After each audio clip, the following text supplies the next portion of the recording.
This is an Apeman A100 4K action camera. And this is a GoPro Hero 8. And today I want to see if this $99 camera can be as good, if not better, than this camera worth almost 4 times as much. And if it is, then I'm going to give one of these bad boys to one of my viewers for free.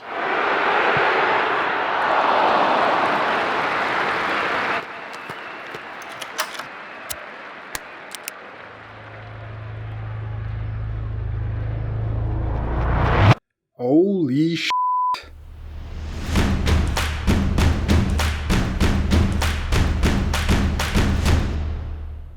All right, so first of all, let's get the formalities out of the way. Apeman are not paying me to do this video.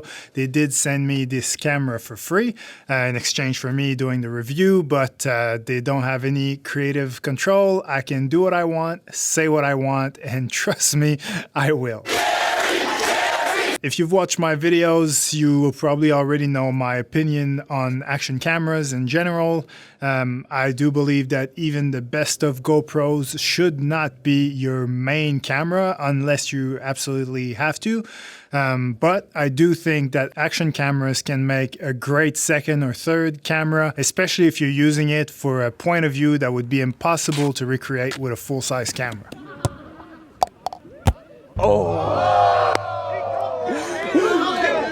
So my goal today, as I've said previously, is to compare the Apeman A100 to the GoPro Hero 8. I chose 8 instead of the 9 because the 9 has a bigger sensor, a bigger lens. It would be, you know, it's already much better than all the other GoPros, so it would be a bit of an unfair comparison. So to keep it interesting, basically what I'm going to do, I'm going to bring both cameras to work with me. I'm going to a soccer game again, so I'll try to film as much as I can of the game and the atmosphere. It's going to be hard to get like cool close-up shots because we're still in COVID times and I can't really get as close to the action as I normally do. Otherwise, my plan is to keep as many settings as possible in auto and let the cameras fight it out. So we'll see who comes out on top, and yeah, game on.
Game just finished. I'll have a look in the office at the footage and let you know exactly what I think, but so far there's some very bizarre stuff going on. Bizarre good and bizarre bad, but bizarre overall. So yeah, let me have a proper look and I'll get back to you right now. All right, so the game was yesterday. I now had a chance to properly go through all the footage, and there's a lot of things that I want to discuss about this camera. I also want to keep this video quite short, honestly, because there's a potential giveaway at the end. But anyway, let's jump straight into it. The first thing I want to do is talk about the things that I really like about the Apeman A100. The first thing that's quite cool about this camera is the ridiculous amount of accessories that are included in this box. I've never seen so many accessories come with a camera ever in my life, and some of them are actually quite useful. For example, you get a remote, which comes in handy when you're away from the camera. You don't always have to rely on your phone. There's also 2 batteries included, which is awesome. There's a clamp, which is always great with action cameras. And finally, there's even a waterproof case that allegedly can go as deep as 40 meters into water. To give you a bit of perspective, if you were to buy all the accessories that are included in the box, but you bought them from GoPro instead, that would probably cost you somewhere between $200 and $400. The other thing I really liked about this camera, which completely blindsided me to be honest, is the fact that when shooting in a sort of controlled environment, what I mean by that is when you manage to get the exposure pretty much the same in your entire shot, like no darker spots and no sort of brighter spots, like all sort of relatively even. In those conditions, the Apeman actually did a better job and gave me a much better looking shot than the GoPro Hero 8.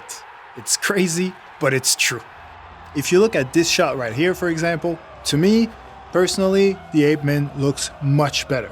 Everything in the shot is perfectly exposed, the colors are great, while the GoPro on the other hand is a bit all over the shop and definitely overexposed.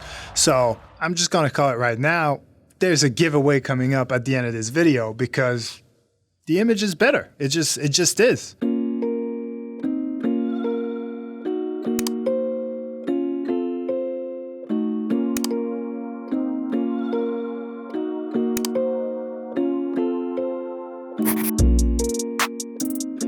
Alright, so before I dig a little deeper into the image quality of the camera, let me quickly touch on the things I really didn't like about it. First of all, the image stabilization, trash. Don't even use it. I don't know what it's trying to do, but it's not stabilizing anything. The second thing I didn't like was the app. Actually, that's a lie. I can't say if I liked it or not because I never got in. Every time I tried to get in the app, it would automatically crash and go back to my home screen. I don't know if the app needs an update or if my camera just happens to be a dud from that perspective, but yeah, never happened for me. And the last thing I didn't like about this camera is the fact that you really don't have any control on the way your shots are exposed. On the GoPro, for example, you can manually set your shutter speed, you can set your ISO, you can put like a minimum or maximum if you want, you can do all these things. With the Apeman, I don't know if it's because my app didn't work, but in the camera anyway, there's no way to play with the shutter speed or the ISO. There's a exposure compensation menu, but that's about it. So you're really relying on the camera to do a good job, and there's nothing you can really do about the results. But like the other things I just complained about, at the end of the day, it all comes down to price. You're paying $99 for an action cam, a shitload of accessories, and guess what? You just have to be smart about how you spend your money. For example, if your goal with this camera is to just leave it on the tripod somewhere or clamp it to a goalpost, then why would you spend an extra $200 just to get good image stabilization? Because you won't need it. Or if, like me, you're using Premiere Pro and you've got access to great color correcting tools, you know, spending a bit of time in color correction afterwards to fix whatever mistakes the camera did while shooting, maybe slightly overexposed or underexposed, maybe for you it makes sense to do these things yourself and save $200 in the process. Anyway, this brings me into my final point before we get into the giveaway. I just want to expand on the quality of the footage. I do think that the GoPro has better quality footage. The bitrate of the GoPro in 4K is of about, I think it's 100 megabit per second. And this one is at about 50. So there's obviously a big difference there, and you see it straight away when you scale up in post both images. You'll see a lot more noise in the Apeman footage.